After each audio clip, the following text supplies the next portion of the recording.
चलिए मैं आज आपको बताता हूँ बहुत ज़बरदस्त और सिंपल तरीके से कि भाजपा का गठन कैसे हुआ, इसका जन्म कैसे हुआ, इसका इतिहास क्या है। बहुत सिंपल है, आपको पूरी कहानी में सिर्फ 2 मिनट में समझा दूंगा, है ना। चलिए शुरू करता हूँ। जो भाजपा है, चलिए आप देख रहे होंगे, पहले बहुत मोटी मोटी बातें बता देता हूँ कि है क्या, कैसे है, मोटी मोटी बातें बता देता हूँ तो आप देख लीजिए। बहुत सिंपल है, आपको समझा देता हूँ, 1 मिनट रुकिए बस। हाँ, शुरू करते हैं। देखिए ये भाजपा है, बीजेपी।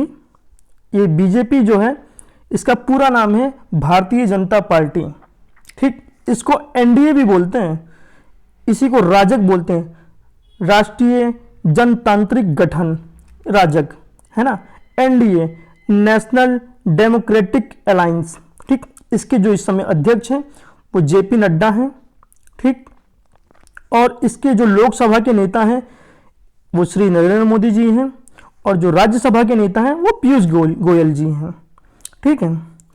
और इसी क्रम में मैं आपको बता देता हूं कि जो कांग्रेस है इसका क्या है।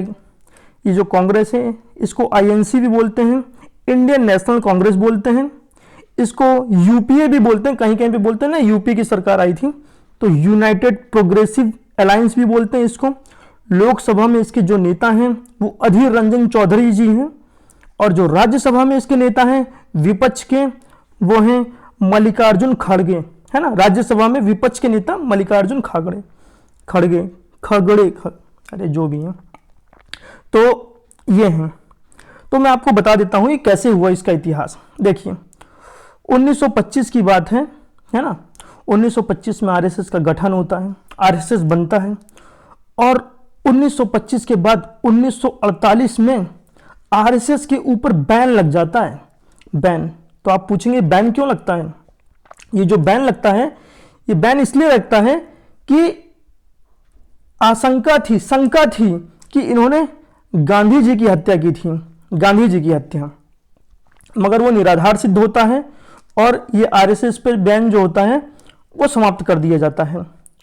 उसके बाद मगर एक शर्त ये रख दी जाती है कि आरएसएस कभी भी राजनीतिक पार्टी नहीं बन सकती है, आरएसएस कभी चुनाव नहीं लड़ सकती है, चुनाव नहीं लड़ेगी, तो ये चीज कह दी जाती है। तो आरएसएस फिर कुछ समय बाद एक पार्टी बनाती है, उस पार्टी का नाम होता है जनसंघ। 1951 में वो एक पार्टी बनाती है जिसका नाम है जनसंघ। 1951 में वो जनसंघ बनाती है, और जो 1977 तक कार्य करती है, चुनाव लड़ती है, और इसी का पूरा नाम है अखिल भारतीय जनसंघ। इसको जनसंघ कहा जाता है, शॉर्ट में लोग जनसंघ बोलते हैं। 1977 तक जनसंघ अस्तित्व में रहती है, मगर 1975 में श्रीमती इंदिरा जी लगा देती हैं इमरजेंसी, और उस इमरजेंसी के विरोध में फिर कुछ पार्टियां मिलती हैं, कुछ पार्टियां मिलके उनका विलय होता है, और वो पार्टियां मिलके बना देती हैं जनता पार्टी।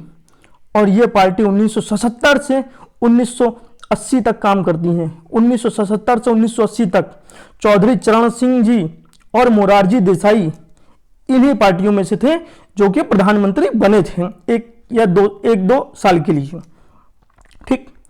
अब 1980 में क्या होता है, 1980 तक तो जनता पार्टी काम की। 1980 में इसी जनता पार्टी से टूट के बन जाती भाजपा, और इस भाजपा को बनाने वाले थे हमारे स्वर्गीय मंत्री श्री अटल बिहारी वाजपेयी जी और आडवाणी जी, श्री आडवाणी जी। ये दोनों मिलके एक पार्टी बनाते हैं जिसका नाम होता है भारतीय जनता पार्टी, और वो पार्टी थी गांधीवादी विचारधारा वाली पार्टी, गांधीवादी विचारधारा की पार्टी थी, समाजवादी विचारधारा की पार्टी थी वो। तो वो एक ऐसी पार्टी बना के गए थे भाजपा।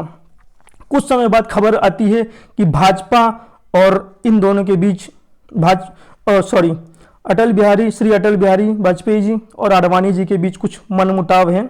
तो इस प्रकार से बोल दिया जाता है कि भाजपा के 2 खंड हो गए हैं, एक आडवाणी जी के नेतृत्व में, एक अटल जी के नेतृत्व में। तो ये इसका खंडन भी किया जाता है, मगर आज जो हम देख रहे हैं हमारे प्रधानमंत्री जी, वो अटल बिहारी जी को ज़्यादा मानते हैं, क्योंकि वो विपक्ष में ही, क्योंकि वो उनके विरुद्ध ही चुनाव लड़े थे, उनके खिलाफ ही चुनाव लड़े थे। अटल बिहारी सॉरी आडवाणी जी के, है ना।